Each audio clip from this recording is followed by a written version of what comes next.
Salut à tous, bienvenue dans cette nouvelle vidéo. Pour ceux qui ont suivi la vidéo précédente, nous avons montré comment installer Windows Server 2022 sur VirtualBox. Maintenant, lorsque votre serveur est installé, il y a des configurations de base qu'il faut faire avant d'installer les fonctionnalités et les services. Bon, tout d'abord, nous allons ouvrir notre gestionnaire du serveur. Pour ceux qui n'auront pas le gestionnaire du serveur allumé au démarrage, il vous suffit d'aller dans le menu démarrer et vous allez le trouver là, gestionnaire du serveur, vous le lancez. Dès que vous le lancez, vous aurez un tableau de bord comme ceci et il faudra vous rendre dans le serveur local. Dans le serveur local, la première des choses c'est d'installer les nouvelles mises à jour. Installer les nouvelles mises à jour. Ici, nous n'allons pas le faire parce que ça va prendre énormément de temps. Et après avoir fait la mise à jour, il faudra changer le nom de la machine et également changer l'adresse de la machine. Que ce soit vous voulez configurer un serveur DHCP ou DNS, donc il faudra également que ce serveur ait une adresse. Bon, ici, puisque nous n'allons pas télécharger les mises à jour dans cette vidéo, nous allons quand même changer le nom de l'ordinateur. Nous allons cliquer sur le nom et aller sur modifier. Au niveau de modifier, je vais mettre Rolex Digital comme le nom de mon serveur. Et je fais OK. Lorsque je vais l'accepter, on va me demander de redémarrer le serveur. Donc je vais faire ceci. Je vais redémarrer plus tard parce que je vais fixer une adresse IP pour le serveur avant de redémarrer la machine. Donc je vais là, bon, ce n'est plus la peine d'aller là-bas parce que j'ai déjà ouvert. Ok, il suffira d'aller dans le centre de réseau et partage, aller sur la carte et changer les informations. Ici, nous allons donner comme adresse IP du serveur 192, nous sommes en local, 192, 168, 1, et nous allons donner 50 par exemple, 50. Maintenant, il faudrait activer le masque de réseau. Il faudrait vous lui donner une passerelle si vous en avez et nous allons le fixer comme serveur DNS 192 168 1 50. Donc cette machine sera encore son propre serveur DNS. Nous allons enregistrer. Fermer.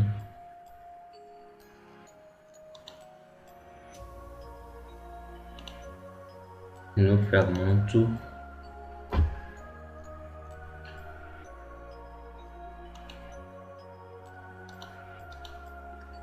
Et nous allons redémarrer la machine.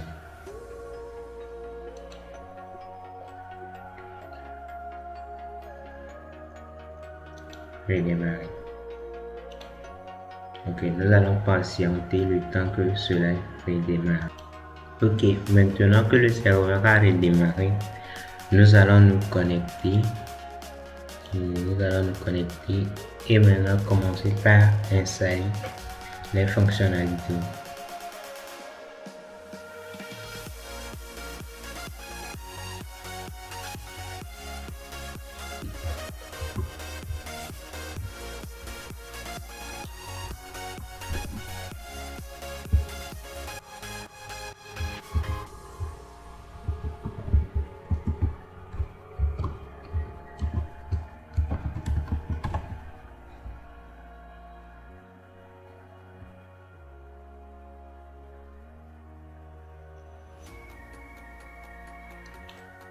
Ok, maintenant nous avons notre serveur qui a totalement démarré et nous avons constaté maintenant le nom de la machine a changé, le nom de notre serveur a changé et l'adresse IP également.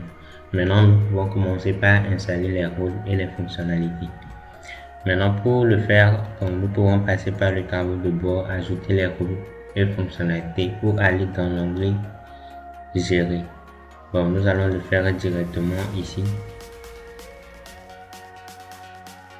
Ajouter des rôles et fonctionnalités. Nous allons d'abord commencer par installer les fonctionnalités DNS. Pourquoi le DNS? Le DNS d'abord c'est un protocole de résolution de nom de domaine. C'est lui qui nous permet de contacter un serveur grâce à son nom de domaine. Je prends l'exemple de Google par exemple. Nous avons Google, www.google.com, mais derrière ce nom il existe un nom de domaine, une adresse IP. Donc nous allons devoir maintenant installer le DNS pour pouvoir configurer la création de la zone directe et indirecte. La zone directe pour contacter l'adresse IP et la zone indirecte pour partir de l'adresse IP pour retrouver le nom du domaine. Donc nous allons faire suivant les installations basées sur un rôle ou une fonctionnalité. On fait suivant. On choisit bien le serveur. On fait suivant. On choisit serveur DNS. Et là, on ajoute les fonctionnalités demandées. On fait suivant. Suivant. Et on fait installer. Là, nous allons inspirer l'installation du serveur DNS.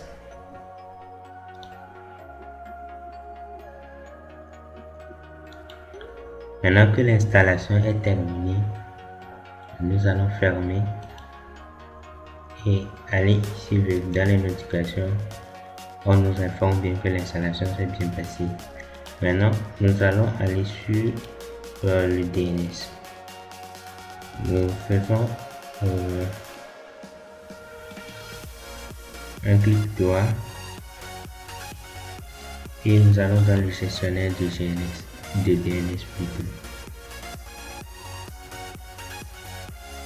Ok, lorsque nous arrivons dans le gestionnaire de DNS, nous avons déjà le nom de notre machine, le serveur qui est là et qui a des enregistrements.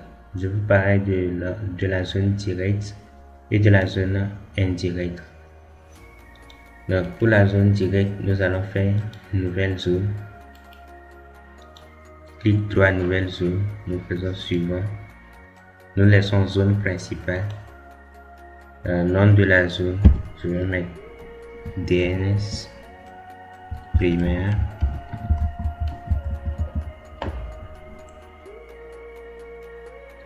Ou plutôt je mets rolexdigital.com. C'est mieux, rolexdigital.com au lieu de DNS primaire.com. rolexdigital.com ou .local, ça dépend du nom de domaine que vous allez utiliser. Ici nous sommes en local, donc nous pouvons tout utiliser. Nous faisons suivant. Créer un nouveau fichier nommé. De le créer sera affiché bien sûr dans une base de données sur la machine. Nous faisons suivant. Ici on nous demande d'autoriser les mises à jour dynamiques ou non. Nous n'allons pas les autoriser pour l'instant. Nous allons faire suivant. Nous faisons terminer. Ok, maintenant nous avons la zone principale qui est là. Je vais agrandir.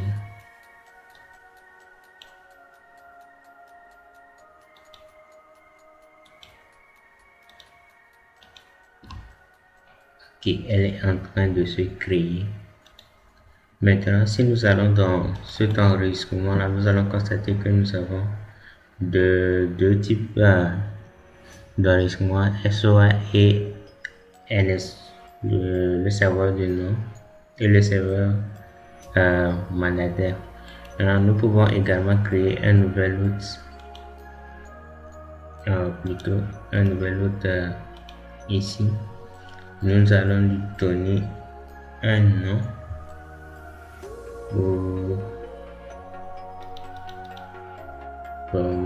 Mettons Rolex Digital.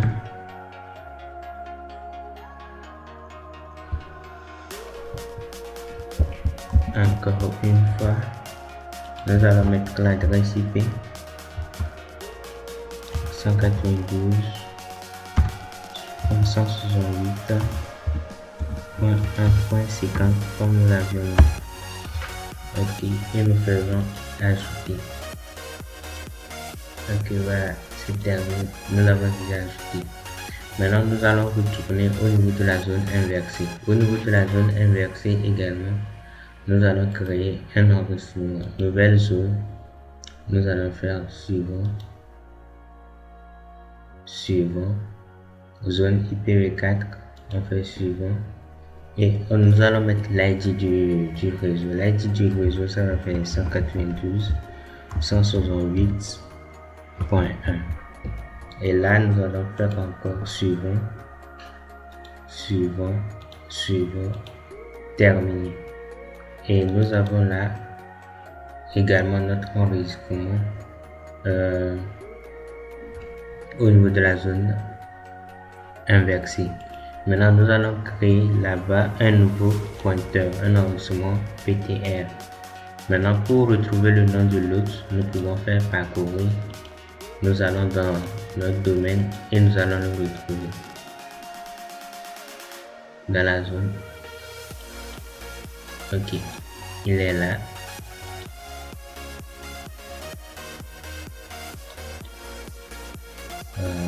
Un instant.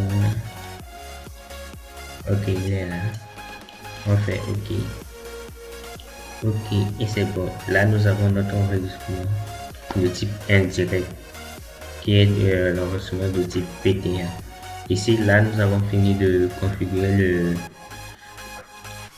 le DNS côté zone directe et zone indirecte, c'est-à-dire la zone inversée et directe. Donc, nous pouvons contacter le serveur à partir d'un nom de domaine et nous pouvons le contacter aussi à partir d'une adresse IP. Maintenant, l'enregistrement de type AIC, c'est un enregistrement intranet, donc très demandé, surtout pour les personnes un peu élevées dans une entreprise, par exemple, qui ont besoin d'accéder à des services juste à partir de leur nom en interne. Maintenant que nous avons un serveur DNS en place, nous allons essayer de mettre le DHCP pour essayer d'attribuer des adresses IP dynamiquement aux machines qui vont intégrer dans le réseau. C'est-à-dire, supposons que nous avons 3 machines que nous voulons intégrer dans notre réseau. Avec ces 3 machines, nous pouvons nous-mêmes aller configurer et mettre les adresses IP. Mais dans le cas où nous avons plus de 1000 machines, par exemple, nous allons devoir configurer un serveur DHCP qui va gérer l'attribution des adresses IP. Maintenant, pour faire cela, nous allons toujours aller au niveau du tableau de bord. Nous allons faire ajouter les relais fonctionnalités. Nous allons faire suivant.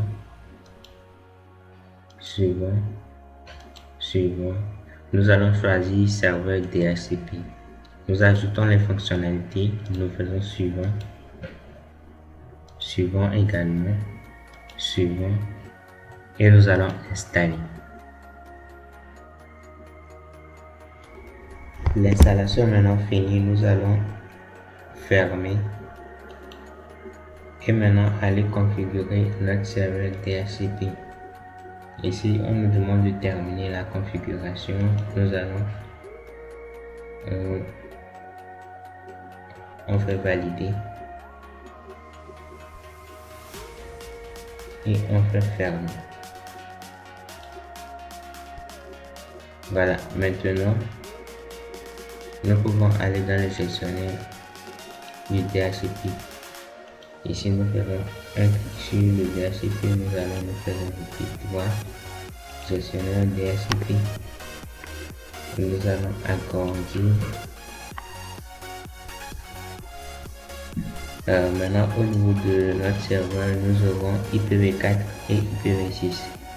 Nous allons cliquer sur IPv4, faire un clic droit et ajouter une nouvelle étendue. Nous faisons suivant. Nous allons donner un nom à notre étendue. Le nom c'est serveur DHCP Bon, c'est ce que je laisse. Et comme description, je mets mon DSCP. Là, il faudra mettre quelque chose de très professionnel en entreprise. Là, je fais suivant. Je mets l'adresse IP de début et de fin. L'adresse IP de début et de fin, je dois le faire en sorte pour que l'adresse DNS de la machine soit comprise. Donc, je fais 192 168 1 40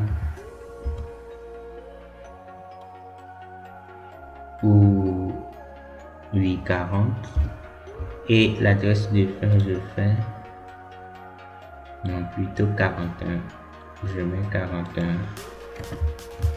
et l'adresse de fin je mets 192 192 168 1 et je mets 110 par exemple. Maintenant, nous allons laisser la longueur en /24. Ça, c'est le masque de réseau et nous allons faire suivant. Ici, nous allons pouvoir définir des adresses IP à exclure. Mais nous allons faire suivant. La durée de base. Ici, c'est 8 jours par défaut. Donc, nous pouvons dire donner un temps pour limiter le temps de connexion d'une machine, par exemple, ou d'un équipement connecté au réseau. Donc nous allons faire suivant.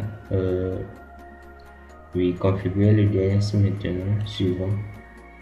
Maintenant ici pour ajouter une adresse IP ou qu'un routeur soit utilisé par les clients, nous allons faire suivant. Nous n'avons pas de routeur ici pour le moment. Nous n'avons pas de domaine parent non plus. Nous faisons suivant. Nous faisons suivant et oui, faisons suivant. Terminé. Donc dès que c'est terminé, nous avons déjà notre étendue qui est là. Et nous avons toutes les informations au niveau de la pool d'adresse. Nous avons notre adresse du début et de fin. Là, je vais la remplir ici.